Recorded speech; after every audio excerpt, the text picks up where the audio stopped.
Toni Barlett was the only girl born in the middle of two brothers. Growing up as the only girl, Toni was a tomboy, but also the perfect Southern belle.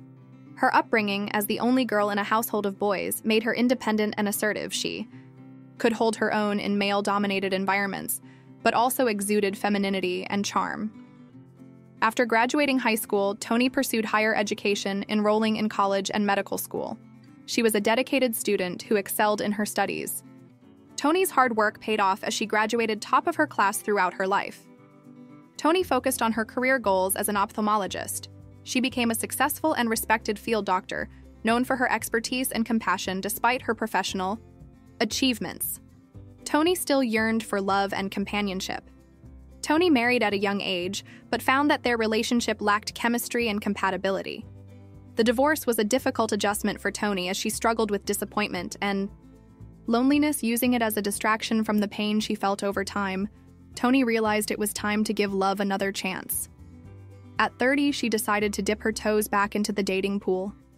However, her previous experience had left her guarded and cautious. Despite her initial resistance, Toni eventually found herself opening up to the possibility of love.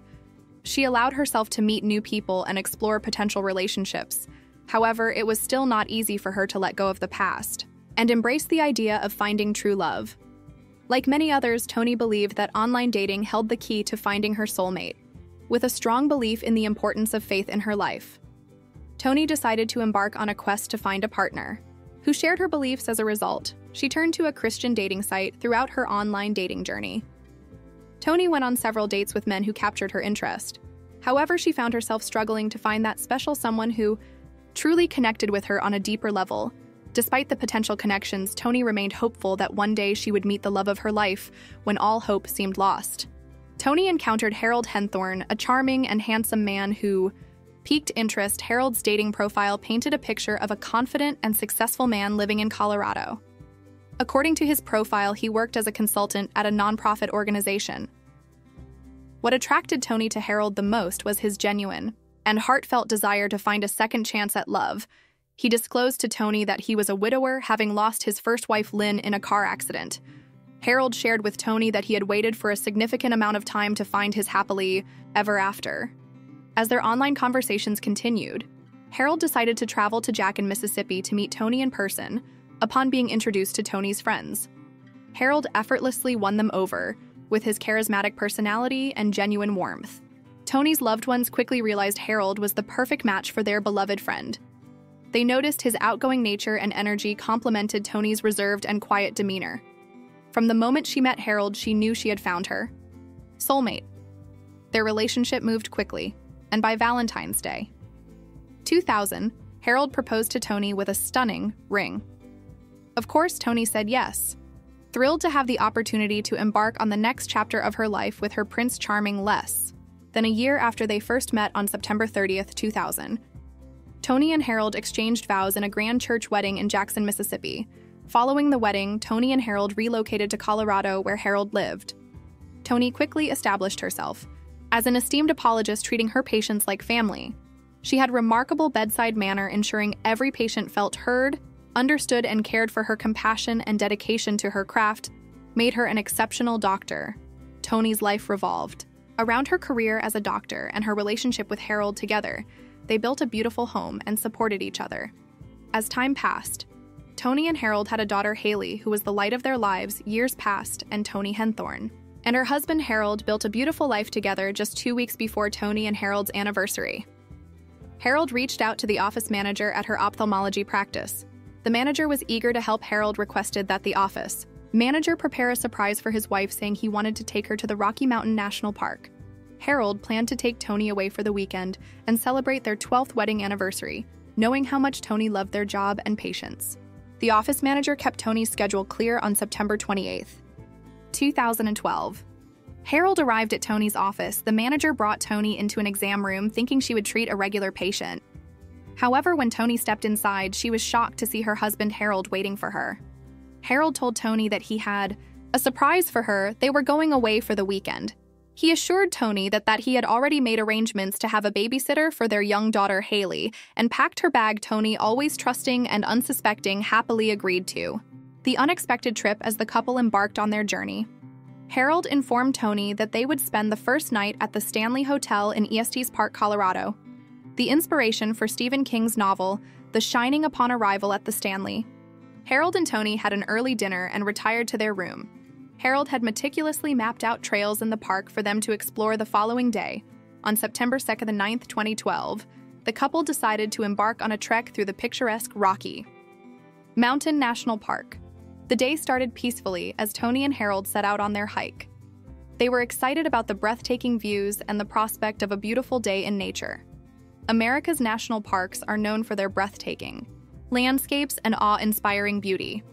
However, as beautiful as these parks may be, they also hold a hidden danger. According to a study conducted by Backpacker magazine, a staggering 243 people die in national parks each year.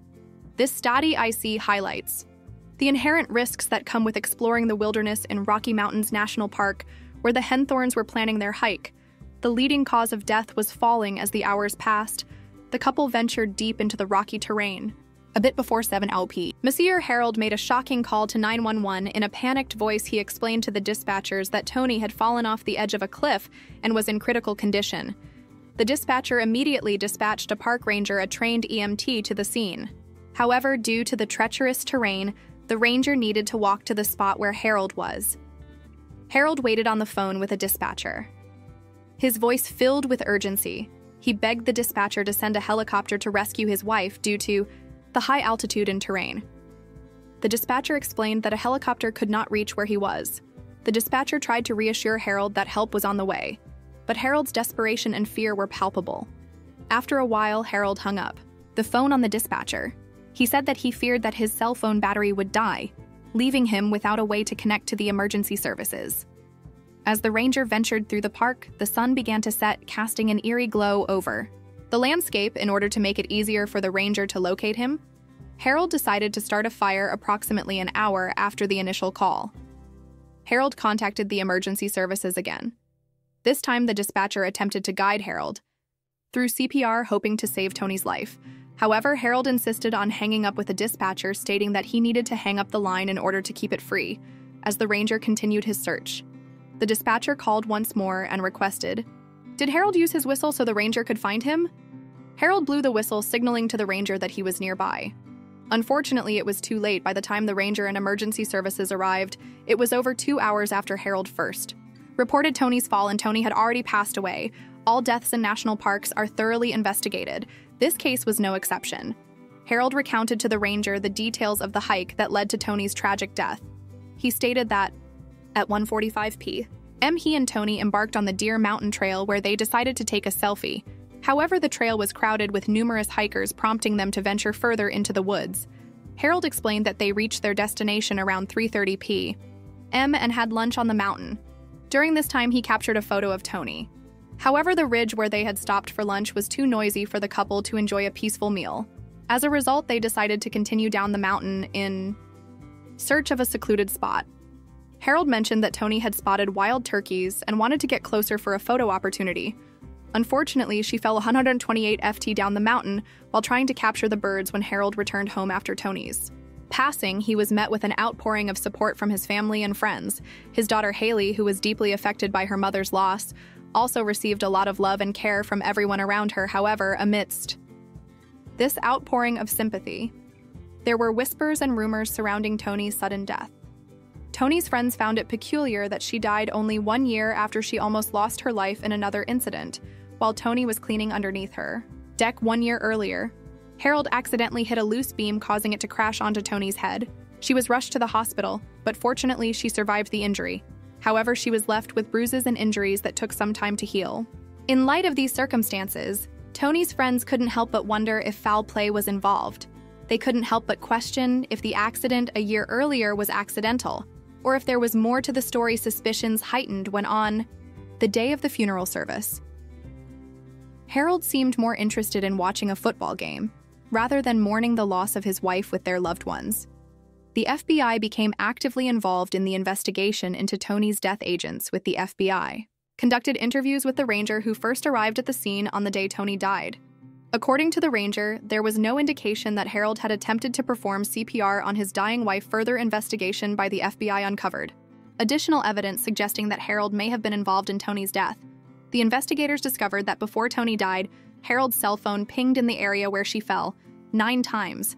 These pings raised suspicion that the phone calls may have been part of a scouting mission to locate the ideal location to kill his wife. It wasn't long before the FBI received a call informing them that Tony was not Harold's first wife to die.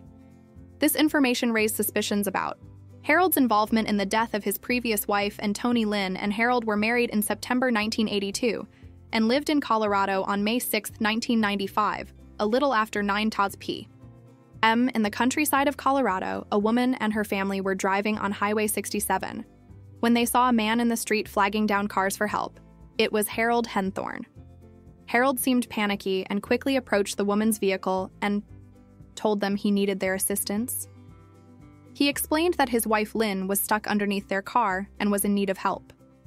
Harold claimed that while he and his wife were fixing a flat tire, a jack gave way, trapping Lynn beneath the car.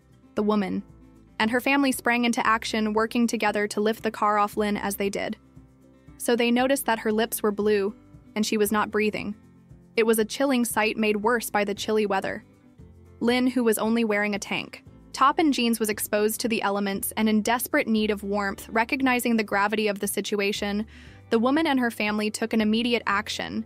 They began piling their coats on Lynn, hoping to keep her body temperature elevated and comfort her. Since it was the mid-1990s, there would have been no cell phones on the scene after driving 2 miles. The woman who stopped to help Harold managed to find a house with a phone.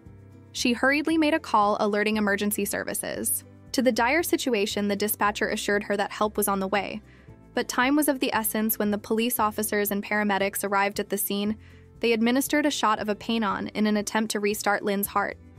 Fortunately, their efforts were successful and Lynn's heart began to beat once again. She was then transported to a nearby hospital for further medical attention. Unfortunately, despite the initial progress, Lynn passed away at the age of 37 as Lynn was being treated. One of the EMTs attempted to gather information from Harold. However, Harold appeared evasive in his answers and continually moved away from the medic, hindering their efforts to gain the necessary information. The medic noticed that Harold's behavior seemed strange, as he did not feel urgent or desperate for his wife to receive assistance. From observing Harold's actions, the medic came to the conclusion that Harold's demeanor did not seem consistent with someone deeply concerned about his wife's well-being. It seemed as if Harold was reluctant to allow any assistance to reach her. This behavior raised suspicions and made the medic question Harold's intentions. When the medics were able to restart Lynn's heart, Harold acted shocked, maybe even disappointed. Despite freezing outside, Harold did not remove his jacket and place it on his injured wife. This behavior puzzled the medic, as they expected him to prioritize his wife's comfort. However, the onlookers at the scene seemed more interested in helping Lynn than her husband. This discrepancy furthered the medic's confusion. An autopsy was conducted on Lynn's body, and it was discovered that she had died from aeration. This finding prompted an investigation into her untimely death. However, a few days later, the medical examiner ruled her death accidental and closed the case. At the time, no one had any reason to suspect that Lynn's death was not as straightforward as it seemed. The case appeared closed, and it seemed no foul play was involved. Detectives investigating Tony's death in 2012 hired a private investigator to look into Lynn's death several years earlier. The private investigator's investigation revealed that Harold provided various accounts regarding the cause of Lynn's entrapment under the car. To some people, Harold stated that Lynn was searching for a lug nut at the time of the accident. However, to others, he claimed she went under the car to retrieve a flashlight she had accidentally dropped. Furthermore, Harold's accounts differed regarding where they were headed when the incident occurred. In some cases, he claimed they were about to head out for dinner, while in others, he stated that they had already eaten and were on their way home. Over the years, the private investigator discovered that Harold had also told different stories regarding Lynn's death. Harold told one person that the trunk of the car fell on Lynn's neck, breaking it and killing her, and told people at his church his first wife died of cancer. One of the detectives approached one of Harold's first wives, Lynn's best friend, with a proposition. They asked if she would be willing to wear a wire and approach Harold to obtain incriminating information. Initially, the friend was hesitant to agree to the request. If she believed Harold was innocent, they had been friends for many years, and she trusted his character. However, the friend decided to take the matter to her pastor to seek guidance. The pastor advised her that if Harold was truly innocent, her involved could prove it. this realization weighed heavily on the friend's mind, and she decided to reconsider her initial refusal. After careful consideration, the friend eventually agreed to meet with Harold and wear a wire during their conversation. However, during the meeting, a technical glitch occurred in the wiring system, causing disruptions. In the recording, the friend realized that she needed to take action discreetly. She discreetly excused herself from the conversation and made her way to the bathroom where an officer was waiting to assist her. The friend observed that Harold never explicitly denied killing his first wife, Lynn, or his second wife, Toni. However, Harold never admitted to the killings either. Despite the lack of a confession, the friend did not believe that Harold was capable of murder. Over time, however, the friend's perspective began to change. She began to suspect that neither of Harold's wives had died accidentally. As the investigation into Toni's death progressed, the FBI learned that Harold had presented himself as a fundraiser for nonprofit organizations. He had claimed that he regularly went on business trips, insisting that these trips were integral to his work. However, upon closer inspection, the agents discovered none of these claims were true. They were unable to locate any tax returns, pay stubs, or any other evidence that Harold had a job since 1995. Further investigation revealed that Harold's weekly business trips were spent at a local Panera Bread outlet. The agents discovered his location through surveillance footage, which showed him surfing the internet during his supposed work trips. This revelation cast doubt on Harold's credibility and raised suspicion about his activities. On November 6, 2014, 2 years after the death of Toni in Rocky Mountain National Park, Harold was arrested and charged. With Toni's murder, Harold pleaded not guilty to the charges against him. Toni's family sought custody of Haley, Toni's daughter, but Harold, who was in jail at the time, refused to allow it. As a result, Haley was placed in the care of her godparents in Colorado for the time being. 10 months after Harold was arrested, he went on trial in 2015 for the murder of his second wife, Toni. Despite the absence of the forensic evidence linking him to her death, the prosecution presented various pieces of evidence to strengthen their case. Firstly, the prosecution presented evidence that Harold had taken out several life insurance policies on Toni. This, they argued, suggested premeditation on his part, as he had planned to kill his wife and profit from her death. Furthermore, the prosecution presented evidence of pings in the area several weeks prior to Toni's death. These pings suggested that Harold was actively seeking a location where he could carry out his sinister plan without attracting attention. Additionally, the prosecution presented a map found in Harold's car marked with a giant X on the spot where Toni fell from the cliff. This, they claimed, further solidified their theory that Harold had selected this location in order to carry out his nefarious plan. However, the most compelling evidence presented by the prosecution was the death of Harold's first wife, Lynn, and the suspicions surrounding it. The similarities between Lynn's death and Toni, according to prosecution, were striking. The jury believed that Harold exhibited a pattern of behavior that led them to convict him. After a 10-day trial, the jury retired for deliberation. The jury ultimately returned with a guilty verdict, finding Harold guilty of murdering his second wife, Toni. They found that there was a pattern of similarities between the deaths of Lynn and Toni, which led them to believe that Harold was responsible. As a result, Harold was sentenced to life in prison, where he will reside for the rest of his natural life. Although Harold was never formally charged with the murder of his first wife, Lynn, it is widely accepted that he is also responsible for her death in December 2015. Toni's oldest brother was granted custody of her and Harold's daughter, Haley, in 2023. Harold Henthorne appealed his conviction, but it was ultimately dismissed. Additionally, he filed a motion for post-conviction relief alleging ineffective assistance by his defense attorney. Harold contended that his attorney's performance during the trial failed to meet constitutional standards. He argued that his defense attorney did not prepare an adequate defense for him. However, Harold's request for relief was also denied. Despite his claim of inadequate representation, the court determined that his defense attorney had provided an adequate defense meeting the constitutional standards required for a fair trial. Harold's story is a stark reminder of the dangers posed by people whom society label as charming or grooming. His ability to charm and deceive those around him highlights the importance of being vigilant and suspicious when dating or entering into a relationship with someone. This case serves as a cautionary tale for individuals who find themselves in similar situations. It encourages them to exercise caution and seek support from trusted individuals. Harold Henthorne's chilling story reminds us of the consequences of falling victim to manipulation and the destructive power of greed.